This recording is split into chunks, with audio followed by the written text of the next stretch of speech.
век информационных технологий люди все чаще задумываются над тем, где и как хранить всю важную информацию. Бумажные носители сегодня, как говорится, не в тренде, зато большинство крупных компаний работает на базе центров обработки данных. Web 3.0 – новая IT-программа, на платформе которой ведущий поставщик современных информационных технологий Hewlett-Packard создает высококачественный контент.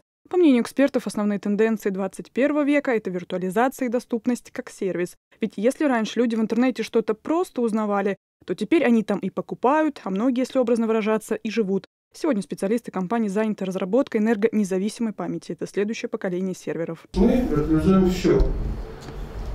Все ресурсы, которые есть в соде, они подверглись виртуализации. То есть нет уже такого, как раньше.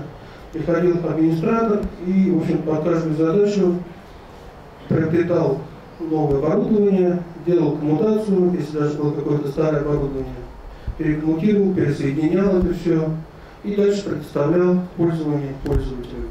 IT-технологии влияют на нашу жизнь. По расчетам ученых, количество транзакций к 2020 году превысит 450 миллиардов. И это не пустой звук. Ведь облачные сервисы сегодня активно интегрируют с мобильными приложениями. А сотовый телефон есть у каждого. Технологии технологиями, но многие заказчики из госсектора сегодня на себе ощутили западные санкции. Ведь они как раз и лишены поддержки по информационным системам. Риски, о которых я сказал, о том, что нет возможности поставки оборудования какого-то и так далее, такие риски сбрасывать со счетов нельзя.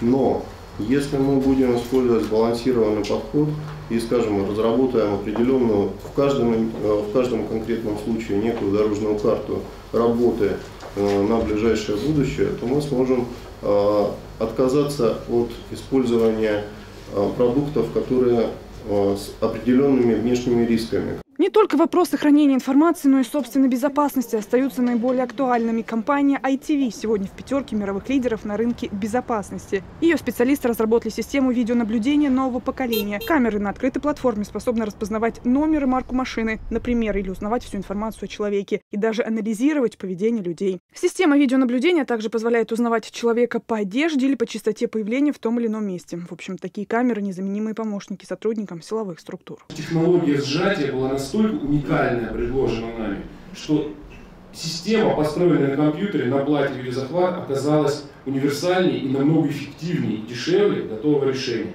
Ни на одном законченном готовом решении кубики невозможно было построить большую распределенную систему с кучей камер и ее обслуживать, а на компьютерах оказалось выгодно и возможно. Таким образом, платформа, которую мы развиваем все эти годы, стала страшно популярной.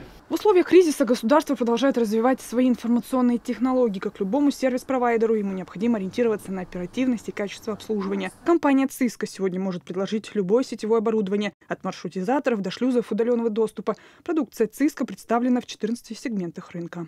Тот потенциал, который есть в республике сегодня по организации именно работы конкретных сделок в органах государственной власти, он беспрецедентен. Совместно с органами государственной власти мы сделаем ряд уникальных проектов.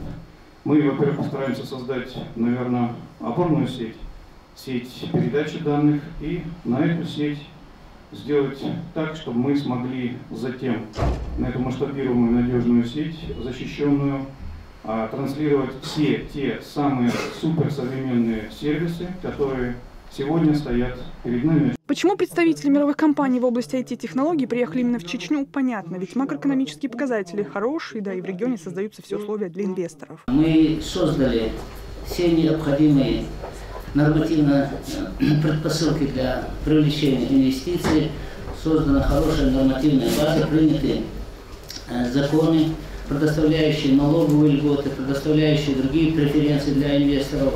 Принят стандарт деятельности органов исполнительной власти по созданию благоприятных условий. Мы активно внедряем сейчас национальный рейтинг, который предусматривает дальнейшее снижение и административных барьеров, создание благоприятных условий, снижение тех препонов, с которыми сталкивается предприниматель. В условиях санкций многие российские госструктуры лишились поставок своих западных партнеров. Однако, чтобы не терять своих клиентов и не терпеть убытки, необходимо в кратчайшие сроки найти новых поставщиков. Многие из них уже сегодня готовы взаимодействовать и предоставлять свои услуги. Алевтина Банадыкова и Мурат Альбукаев. Новости.